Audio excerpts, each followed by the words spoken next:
અમદાવાદમાં નગરદેવી ભદ્રકાળી માતાની નગરયાત્રા 615માં સ્થાપના દિવસ નિમિત્તે નીકળશે। આ વર્ષે યાત્રાના રૂટમાં વધારો કરી રાયપુર અને ખાડિયા વિસ્તારનો સમાવેશ કરાયો છે।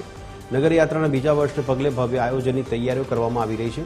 સવારે 7 વાગે વૈદિક મંત્રોચ્ચાર સાથે માતાજીનો રથ પ્રસ્થાન કરશે, જ્યારે 5000થી વધુ ભક્તો માટે ભંડારાનું આયોજન કરાયું છે। આગામી વર્ષથી મહાશિવરાત્રિએ યાત્રા પણ યોજાશે।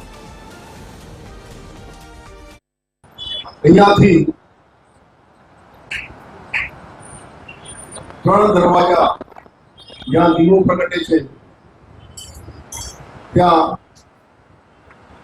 રોકાઈને 1 મિનિટ માટે આગળ માણેકનાથ બાબાનું જે મંદિર છે માણેક ચોકમાં, ત્યાં જઈને માતાજી રોકાશે, ત્યાંના લોકોને દર્શન આપશે અને માણેકનાથ બાબાના જે મંદિરના લોકો છે માતાજીની આરતી ઉતારશે। ત્યાંથી નીકળીને રતનપોળ થઈને ખાડિયા 4 રસ્તા